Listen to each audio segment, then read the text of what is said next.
PC configure, and today we have this new stuff from Azza. So what we have here, we have the Cube Mini 805 ITX case along with the Azza Blizzard 120. We're going to do a build with this. We have the Cube Mini 805 ITX case along with the Azza Blizzard 120. To help us with this build, we have Boogie of Tech Talk Philippines. So Boogie, what do we have here? Okay, for today we have the Intel 9700K, which is an 8-core processor, unlocked.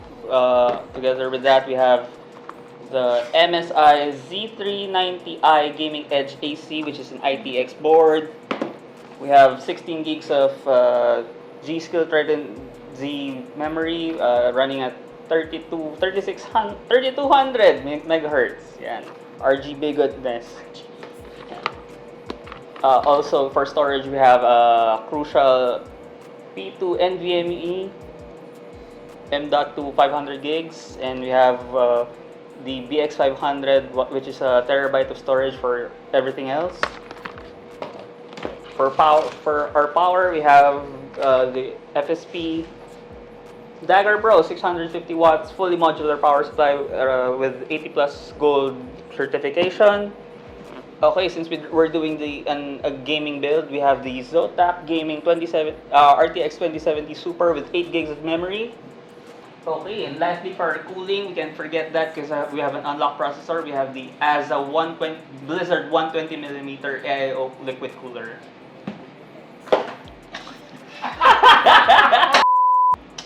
Bagsak mo ulit.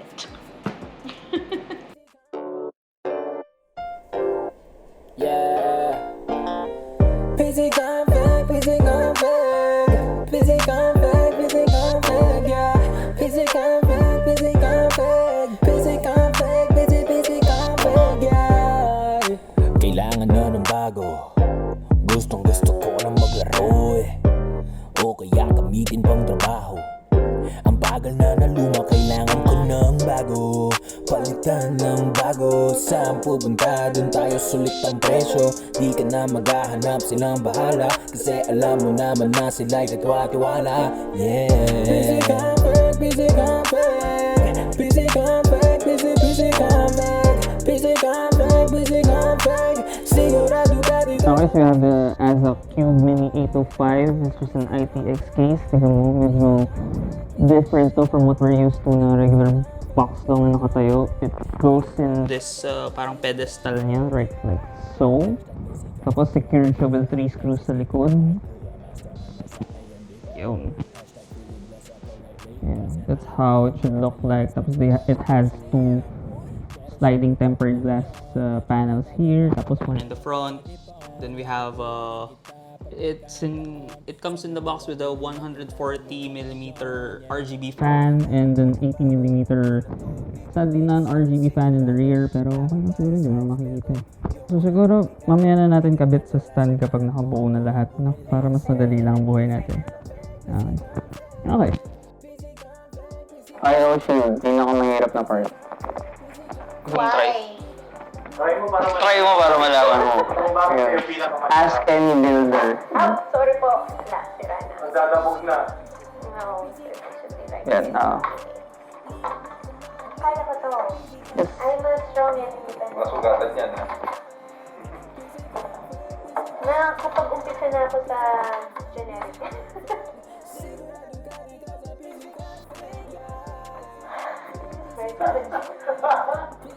Strong independent woman pa, ha? naniniwala ako. She can do this. She can do I this. can do this. 4 corners and those. So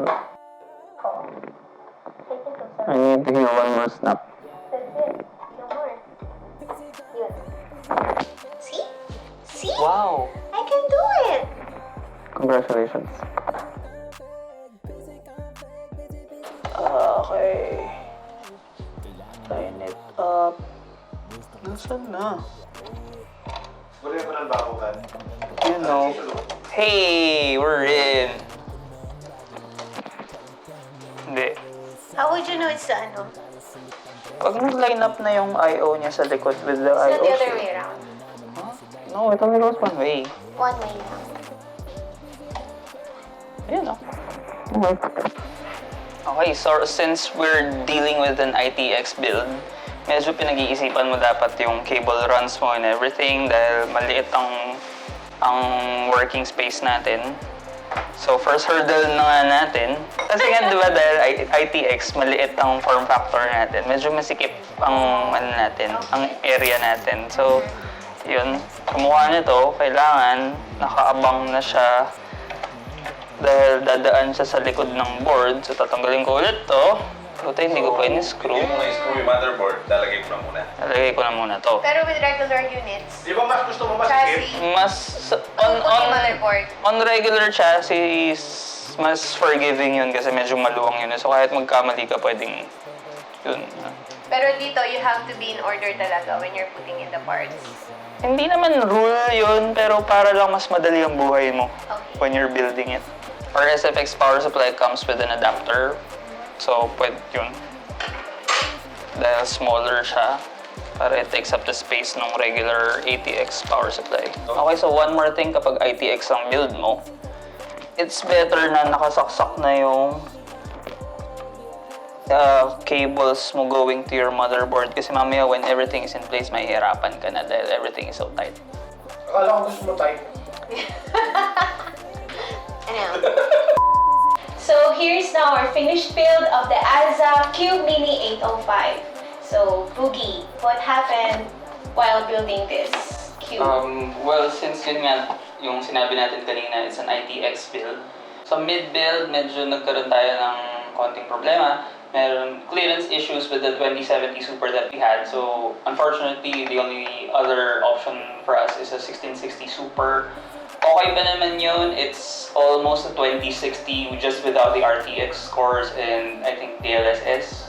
So for 1080p gaming, pwede na. So what can you say about kung paano mo siya na-build? Any hurdles? Like, if it's your first time building this cube, ano masasabi mo? For the build experience, maganda siya. Yung build construction ng case, it's very nice. Makapal yung aluminum panels niya. Pero maganda kasi nasa PC config tayo. Oo, kasi yeah. Easy configure for this opportunity na makapag-build tayo ng ITX case. Featuring the Azza Cube Mini 805. Yun. One last thing. Yeah. The last sliding panel. Slide it there. So it's magnetic, no? Hindi. Yung front, yung magnetic. This Magnetic. one is held on by thumb screws. Okay. which I So have. these two sides are magnetic. Okay. Sige. Okay, so this is the case all closed up and ready to go. One last thing to do. You. So, there. Pagkataon, makukuha din kita pag nagkataon. Sana nga ba bibiletin na tanong pa ba yun, yeah.